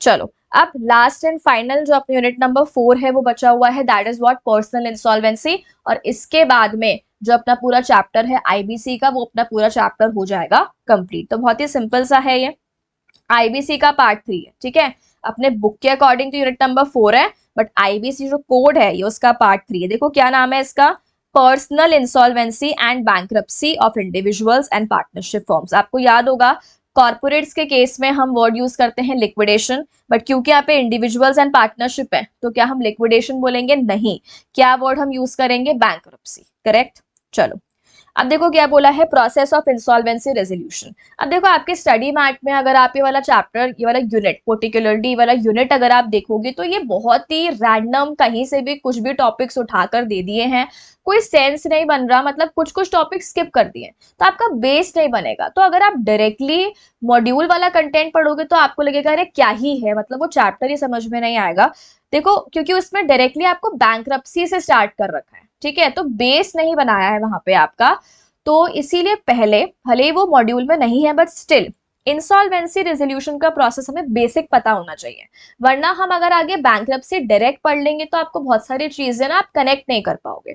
तो इसीलिए पहले हम क्या पढ़ रहे हैं, इंसॉल्वेंसी रेजोल्यूशन का प्रोसेस। देखो सबसे पहले क्या बोला कि जो आपका, अब देखो यहाँ पे भी कौन एप्लीकेशन लगा सकता है, अच्छा इंसॉल्वेंसी किसकी है यहाँ पे, इंडिविजुअल की या पार्टनरशिप फॉर्म की। अभी अपना कॉर्पोरेट का पूरा हो गया खत्म, अभी हम पर्सनल इंसॉल्वेंसी पढ़ रहे हैं, मतलब इंडिविजुअल और पार्टनरशिप फॉर्म की। तो अगर कोई इंडिविजुअल या कोई पार्टनरशिप फॉर्म इंसॉल्वेंट हो रही है तो उसके इंसॉल्वेंसी रिजॉल्व करने के लिए भी हम आईबीसी में जा सकते हैं, तो हम जानते हैं। करेक्ट, तो अब इसके लिए कौन जा सकता है, या तो जो डेटर है वो खुद जा सकता है, मतलब जो अपना इंडिविजुअल है, जो पार्टनरशिप फॉर्म है, या उसका कौन होगा, क्रेडिटर, वो भी जा सकता है।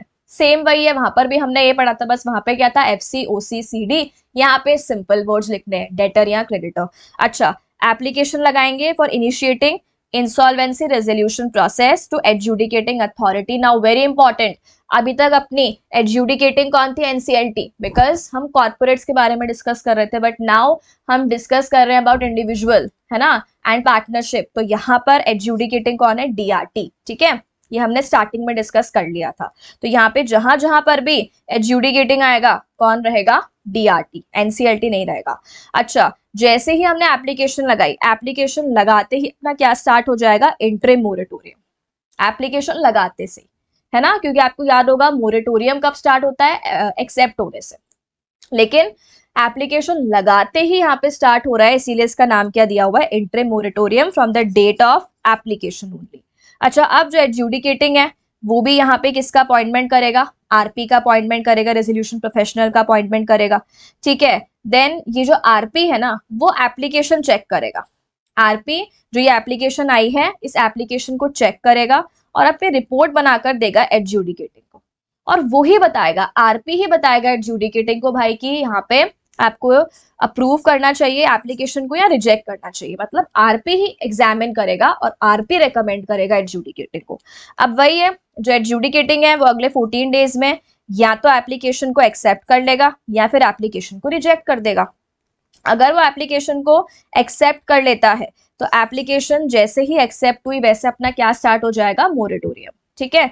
और अगर वो एप्लीकेशन को रिजेक्ट करता है तब क्या होगा, वो भी हम आगे देखेंगे, ठीक है, पॉइंट नंबर बी में। अच्छा, अगर उसने एप्लीकेशन को एक्सेप्ट कर दिया तो अब वही है प्रोसेस, पब्लिक अनाउंसमेंट होगा। पब्लिक अनाउंसमेंट में हम क्या बोलेंगे, भाई जिसका जिसका क्लेम बनता है वो अपना क्लेम सबमिट करो, अभी हम इसका इंसॉल्वेंसी रिजॉल्व कर रहे हैं, तो हम बोलेंगे भाई क्लेम्स वगैरह जो है जिसका बनता है वो सबमिट करो। अच्छा, जो क्लेम्स आएंगे उसके बेसिस पे RP क्या प्रिपेयर करेगा, लिस्ट ऑफ क्रेडिटर्स। अच्छा, इसके बाद क्या बोला है, अच्छा यहाँ पे रिजोल्यूशन प्लान नहीं बोलोगे, यहाँ पे आप रीपेमेंट प्लान बोलोगे, ठीक है। वहां पे तो RA सबमिट करता है, बट यहाँ पे डेटर और RP खुद ये दोनों मिलकर बना लेंगे। देखो ये स्मॉल लेवल पर है, वो तो कंपनी LLP बड़ा लेवल था, ठीक है, यहाँ पे खुद ही इनको खुद को ही सॉल्व करना होगा, तो डेटर एंड RP मिलकर ही रीपेमेंट प्लान बना लेंगे, ठीक है। अच्छा, फिर क्या होगा, यहाँ पर भी COC बनेगी, तो COC की मीटिंग होगी, COC में कौन आएंगे, वही जो भी क्रेडिटर्स वगैरह हैं, वो प्लान को अप्रूव करेंगे। अगर उन्होंने प्लान को अप्रूव कर लिया तो RP वो प्लान सबमिट करेगा एडजुडिकेटिंग को, फिर वही है एडजुडिकेटिंग प्लान को एक्सेप्ट करेगा या प्लान को रिजेक्ट करेगा, ठीक है। अगर एक्सेप्ट कर लिया तो प्लान इंप्लीमेंट हो जाएगा। प्लान जैसे ही इंप्लीमेंट हो गया, मतलब अभी इंसॉल्वेंसी खत्म हो गई, तो अब RP अप्लाई कर देगा एडजुडिकेटिंग को फॉर डिस्चार्ज ऑर्डर, यानी उसकी इंसॉल्वेंसी खत्म हो गई है ना, पर्सन की, इंडिविजुअल वगैरह की, तो अभी इसको डिस्चार्ज कर दो, तो वो डिस्चार्ज ऑर्डर के लिए अप्लाई कर देगा, ठीक है। सो ये अपना पूरा जो प्रोसेस है, ये अपना किसका प्रोसेस हो गया, इंसॉल्वेंसी रेजोल्यूशन का प्रोसेस हो गया। तो ये बेसिक एक बार आप रीड कर लेना, ठीक है। अच्छा, अब इसके बाद में हम लोग आते हैं कि व्हाट इफ उसने पहले ही एप्लीकेशन रिजेक्ट कर दिया हो, या व्हाट इफ जो प्लान बना है, रीपेमेंट प्लान बना है, वो रीपेमेंट प्लान रिजेक्ट कर दिया हो। तो अगर ऐसा है तो फिर क्या होगा, देखो बैंक्रप्सी क्या बोला है, देखो यहाँ पे एप्लीकेशन फॉर बैंक्रप्सी में बी फाइल्ड। अब यहाँ पे अगर हमें लगता है कि भाई इंसॉल्वेंसी जो है रिजॉल्व नहीं हो पा रही है इंडिविजुअल की या पार्टनरशिप फर्म्स की, तो अभी हम उसका बैंक्रप्सी का प्रोसीडिंग्स करवाएंगे। तो बैंक्रप्सी की एप्लीकेशन या तो कौन फाइल कर सकता है, डेटर खुद, मतलब जो पर्सन इंसॉल्वेंट हुआ है वो खुद, या फिर कौन फाइल कर सकता है, क्रेडिटर भी फाइल कर सकता है।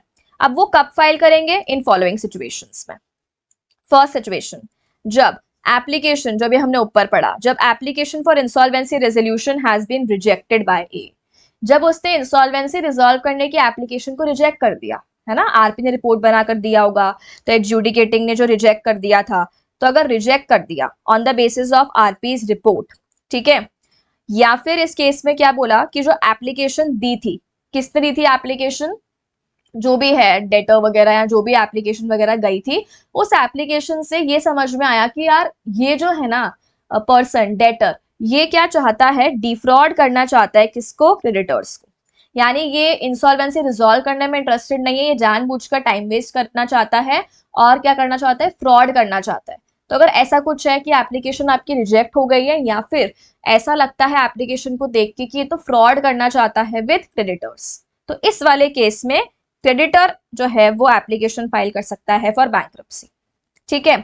अच्छा, और हमने एक और पॉइंट क्या पढ़ा था, अगर एडजुडिकेटिंग ने प्लान को ही रिजेक्ट कर दिया, ठीक है, या फिर एडजुडिकेटिंग ने ऑर्डर पास किए आरपी की रिपोर्ट को देखते हुए कि रीपेमेंट प्लान जो है वो इंप्लीमेंट नहीं हो सकता, यानी या तो एडजुडिकेटिंग ने प्लान को रिजेक्ट कर दिया या एडजुडिकेटिंग ने ये ऑर्डर पास किया कि रीपेमेंट प्लान जो तुमने बनाया है ना ये इंप्लीमेंट करना पॉसिबल नहीं है, मतलब ऑन पेपर्स तो अच्छा दिख रहा है लेकिन ये पॉसिबल नहीं हो पाएगा रियल लाइफ में, तो इंसॉल्वेंसी रिजॉल्व नहीं हो पाएगी एज पर दैट प्लान।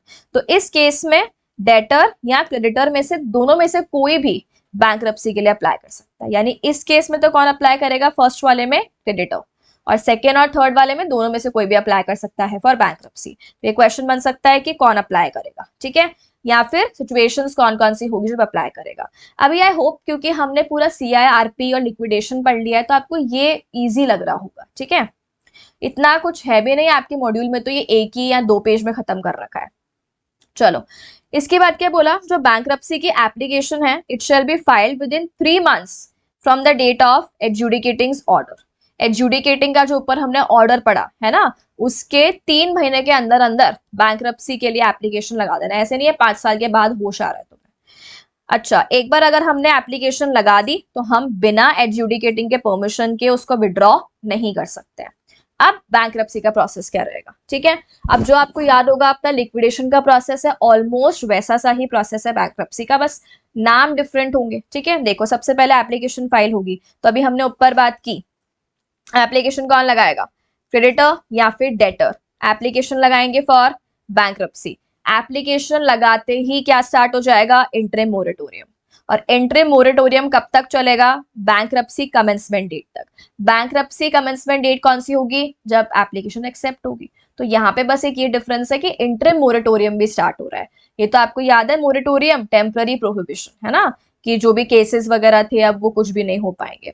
अच्छा, हमने एप्लीकेशन लगा दी एडजुडिकेटिंग विच इज DRT, और इंटरिम मोरेटोरियम स्टार्ट हो गया। अब देखो यहाँ पे आपको एक्सप्लेन भी कर रखा है कि इंटरिम मोरेटोरियम अगर होगा तो क्या क्या चीजें टेम्पररी प्रोहिबिट हो जाएंगी, जो भी एक्शंस हैं against property of debtor with regard to his debts, मतलब वही वाली बात जो आपको याद होगा, कोई भी जो क्रेडिटर होगा सिक्योर्ड वाला वो कोई एक्शन नहीं ले पाएगा प्रॉपर्टी वगैरह के अगेंस्ट में, जितने भी लिटिगेशन केस वगैरह हैं वो सब अभी रुक जाएंगे, कोई नए केसेस वगैरह भी स्टार्ट नहीं हो सकते हैं, ठीक है, लेकिन जो ट्रांजैक्शन CG बोलेगा वो ट्रांजैक्शन कंटिन्यू होंगे, बाकी सब ट्रांजैक्शन केसेस वगैरह रुक जाएंगे।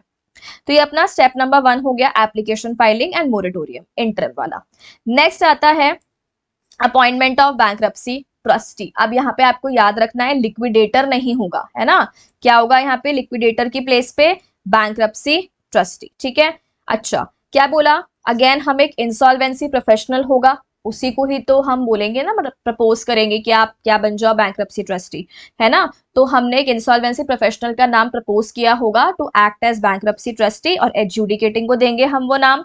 एडजुडिकेटिंग 7 डेज के अंदर अंदर IBBI को बोलेगा कि भाई चेक करके बताओ कि ये सही बंदा है, एक्सेप्ट करे रिजेक्ट करे।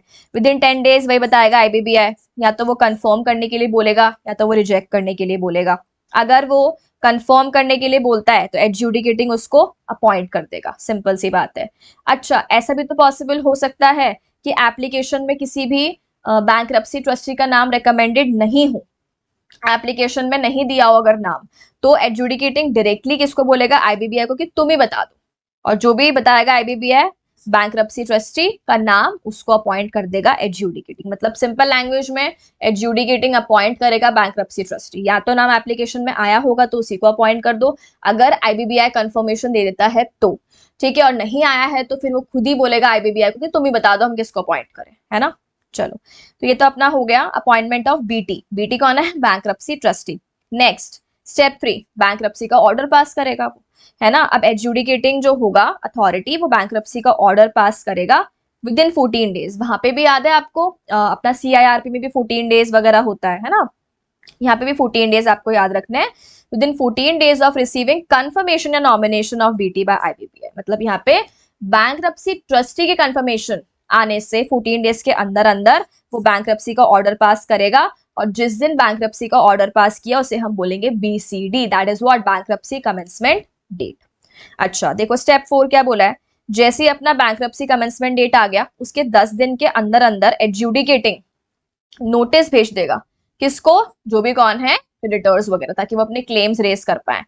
ठीक है, तो एक तो उनको नोटिस देगा और एक पब्लिक नोटिस इशू करेगा कि क्लेम्स दे दो, तो मतलब नोटिस जाएगा अल्टीमेटली, और नोटिस के 7 डेज के अंदर अंदर जो होंगी क्रेडिटर्स वगैरह, स्टेप नंबर 5 आ गया यहाँ पे, है ना, कि जो नोटिस है, नोटिस के विद इन 7 डेज में कौन है, क्रेडिटर्स, ये लोग अपने सबमिट करेंगे क्लेम्स, किसको सबमिट करेंगे, बैंक्रप्सी ट्रस्टी को।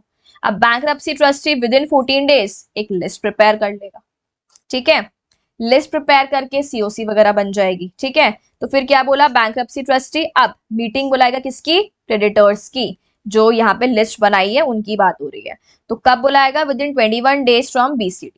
ठीक है, तो जो अपना बैंक्रप्सी कमेंसमेंट डेट था उसी के ही 7 दिन के अंदर अंदर ये लोग क्लेम सबमिट करेंगे, देन क्लेम सबमिट करने के 14 डेज में वो लिस्ट बनाएगा, और बैंक्रप्सी कमेंसमेंट डेट से ही 21 डेज में वो मीटिंग कॉल कर लेगा, और मीटिंग में क्या बना लेगा, कमिटी ऑफ क्रेडिटर्स। ठीक है, चलो इसके बाद क्या बोला है, administration and distribution of estate of bankrupt conducted by BT, यानी यहाँ पे पूरा काम अभी कौन संभालेगा, बैंक्रप्सी ट्रस्टी की, किस तरीके से जो अपना इंडिविजुअल होगा या जो पार्टनरशिप फॉर्म है व्हाटएवर, उसका जो भी एस्टेट है, मतलब जो भी असेट्स वगैरह हैं, उसका एडमिनिस्ट्रेशन, प्रॉपर लिस्ट वगैरह प्रिपेयर करेगा, सेल करेगा, देन जो भी डिस्ट्रीब्यूशन बनता है वो डिस्ट्रीब्यूशन करेगा, तो ये सारा काम कौन संभालेगा, बैंक्रप्सी ट्रस्टी।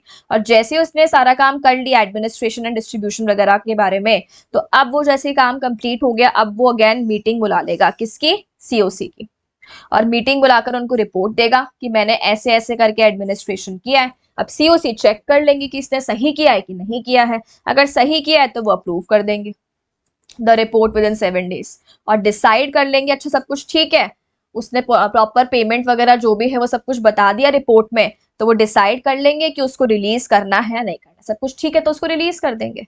ठीक है, अच्छा फिर क्या बोला है, बैंक्रप्सी ट्रस्टी अगर उन्होंने अप्रूवल दे दिया COC ने, तो बैंक्रप्सी ट्रस्टी एडजुडिकेटिंग के पास अप्लाई कर देगा फॉर डिस्चार्ज ऑर्डर, कि भाई जो बैंक्रप्ट है अभी उसको डिस्चार्ज करो, मतलब हो गया खत्म, है ना, उसकी बैंक्रप्सी ओवर करो। तो ये अप्लाई करना है डिस्चार्ज ऑर्डर के लिए, जैसे वहां पे आपको याद होगा डिसोल्यूशन करते हैं, यहाँ पे हम क्या मार देंगे बंदे को, नहीं ना, तो यहाँ पे डिस्चार्ज ऑर्डर होगा, मतलब इंसॉल्वेंसी जो है बेसिकली बैंक्रप्ट हो गया ना, वो बैंक्रप्सी खत्म करो उसकी, यानी पेमेंट वेमेंट हो गया है, अभी वो टैग हटाओ। तो ये जो अप्लाई करना है हमें, ये अप्लाई करना है on expiry of 1 year from BCD और with in 7 days of COC approval of administration वगैरह, यानी कि बैंक्रप्सी कमेंसमेंट डेट के 1 साल के अंदर अंदर डिस्चार्ज ऑर्डर के लिए अप्लाई कर दो, या फिर जो COC ने अप्रूवल दिया होगा, अब जब COC ने पहले ही अप्रूवल दे दिया तो हम 1 साल तक क्यों वेट करेंगे, अगर मान लो पहले ही अप्रूवल आ गया तो अप्रूवल आने के 7 दिन में अप्लाई कर दो, काम खत्म करो। ठीक है, तो इस तरीके से हमें डिस्चार्ज ऑर्डर के लिए अप्लाई करना है, AA डिस्चार्ज ऑर्डर पास कर देगा, उसकी कॉपी पहुंच जाएगी IBBI के पास में, और जैसे ही ऑर्डर आएगा बैंक्रप्ट रिलीज हो गया फ्रॉम ऑल हिज डेट्स, मतलब खत्म, है ना, अभी उसके सारे डेट्स वगैरह खत्म हो गए, मतलब प्रॉपर्ली पेमेंट वगैरह हो गया, तो अब वो रिलीज हो चुका है, और BT भी डिस्चार्ज हो गया, मतलब बैंक्रप्सी ट्रस्टी का भी काम खत्म हो गया। ठीक है, तो ये बहुत सिंपल है, मैंने थोड़ा सा जल्दी पढ़ाया आपको, ऑब्वियस सी बात है क्योंकि हम लोग फास्ट ट्रैक रिवीजन कर रहे हैं, लेकिन अगर आप इसको खुद से एक बार वापस पढ़ोगे, देखो क्योंकि हमने CIRP और लिक्विडेशन पढ़ लिया ना आराम से, तो आपको अब ये जो है ना पूरा प्रोसेस बैंक्रप्सी का समझने में प्रॉब्लम नहीं आनी चाहिए, बिकॉज ऑलमोस्ट सारी चीजें सेम ही सेम है। ठीक है, तो इसको एक बार वापस से अपने लेवल पे अच्छे से आप रिवाइज करना, तो आपको और बेटर समझ में आ जाएगा। ठीक है, ऑलमोस्ट वैसा सा ही प्रोसेस है। चलो अब लास्ट में 1-2 पॉइंट्स हमें और देखने, देखो क्या बोला, एक नोट है, रिप्लेसमेंट ऑफ बैंक्रप्सी ट्रस्टी भी कर सकते हैं, जैसे आप याद करो वहां पे RP को चेंज किया जा सकता है, रिप्लेस किया जा सकता है, वैसे यहाँ पे भी क्या बोला, बैंक्रप्सी ट्रस्टी को भी रिप्लेस कर सकता है COC बाय वोट ऑफ 75, वहां पे हम नॉर्मली 66 पढ़ते थे, है ना, COC वगैरह का वोट, यहाँ पे 75% है। अच्छा, estate of bankrupt shall vest in bankruptcy trustee, जब बैंक्रप्सी का ऑर्डर आएगा, ठीक है, तो उस टाइम पे आप याद करो वहां पे लिक्विडेशन का ऑर्डर था, तो लिक्विडेटर सारा जो एस्टेट वगैरह वो संभाल रहा है, यहाँ पे कौन संभाल रहा है, बैंक्रप्सी ट्रस्टी, है ना, bankruptcy trustee deem to have been released on appointment of new. अच्छा, पुराने वाले की जगह पे अगर हमने न्यू वाले को ले आए तो पुराना वाला मान लिया जाएगा कि हमने पुराने वाले को रिलीज कर दिया ऑटोमेटिकली। ठीक है, चलो इसके बाद में एक लास्ट टॉपिक और देख लो, डिस्क्वालिफिकेशंस एंड रेस्ट्रिक्शंस ऑन बैंकरप्ट। मतलब बैंकरप्ट क्या क्या चीजें करने के लिए डिस्क्वालिफाइड है और बैंकरप्ट के ऊपर क्या क्या रेस्ट्रिक्शंस लगाई जाएंगी। सबसे पहले बैंकरप्ट शेल बी डिस्क्वालिफाइड। देखो बैंकरप्ट जो होगा वो अब नहीं बन सकता है, मतलब जब तक वो बैंकरप्ट है तब तक वो नहीं बन सकता। क्या?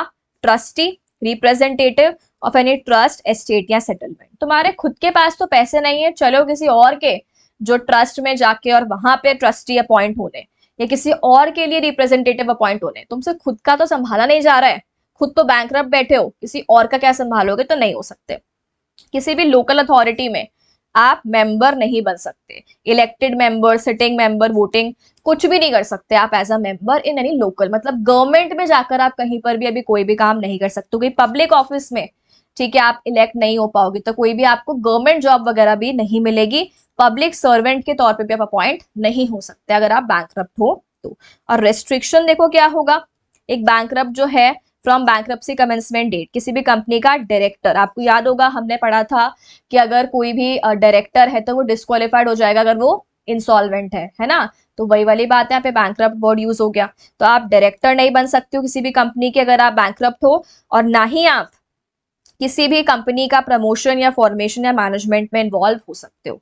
अच्छा, prohibited from creating any charge on his estate और टेकिंग एनी फर्दर डेट। पहले ही बैंकरप्ट हो, फिर खुद के एसेट के ऊपर एक और चार्ज क्रिएट कर दिया या तुमने एक नया लोन ले लिया, ठीक है, तो वो तुम नहीं कर सकते हो बिना बैंकरप्सी ट्रस्टी के अप्रूवल के।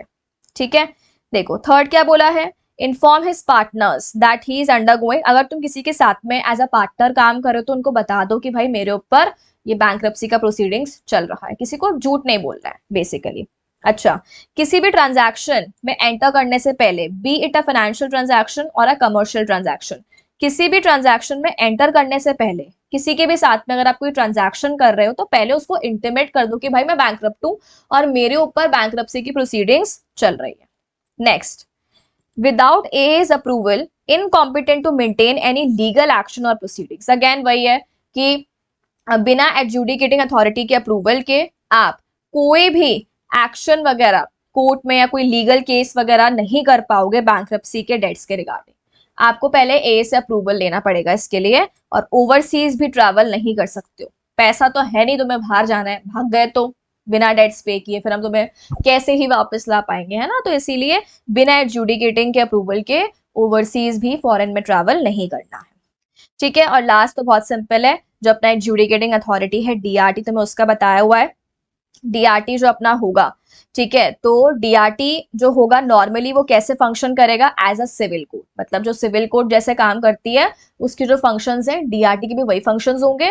और क्योंकि यहाँ पे एडजुडिकेटिंग अथॉरिटी डीआरटी है तो कोर्ट इंटरफेयर नहीं कर सकती, सिविल कोर्ट यहाँ पे इंटरफेयर नहीं कर सकती। और जो डीआरटी का ऑर्डर है, अगर हमें उसके ऑर्डर से कोई दिक्कत है तो हम अपील लगा सकते हैं विद इन 15 डेज टू डीआरएटी।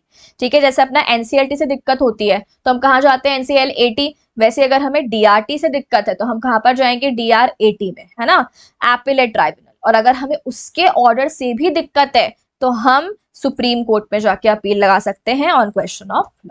ठीक है, तो ये तो बहुत ही बेसिक सा है। एंड विद दिस जो अपना पूरा चैप्टर है आईबीसी का, वो अपना पूरा चैप्टर का रिविजन यहाँ पे होता है कंप्लीट। अच्छा, एक और चीज है डेफिनेशंस। डेफिनेशंस मैं आपको यहाँ पे नहीं पढ़ा रही हूँ, डेफिनेशंस आपको पता है जितनी भी है सारी ऑलमोस्ट, वो हमने जो अपना ये चैप्टर है उसके बीच बीच में ही जो टर्म आ रहा है वहीं पे कवर कर ली है। ठीक है, कुछ एक दो डेफिनेशंस और हैं जो आप अपने लेवल पे जो है, मैंने आपको क्लास में तो पढ़ाई है, रेगुलर बैच में तो हमने सारा कवर किया ही है, यहाँ पे डेफिनेशंस में आपको कवर नहीं करवा रही हूँ, वो आप अपने लेवल पे रीड कर लेना। ठीक है, बहुत ही सिंपल डेफिनेशंस है, आपको रीड करते ही समझ में आ जाएंगी। ठीक है, चलो, सो विद दिस अपना जो चैप्टर है रिवीजन ऑफ आईबीसी वो अपना पूरा होता है complete. Okay, thank you everyone and have a nice day.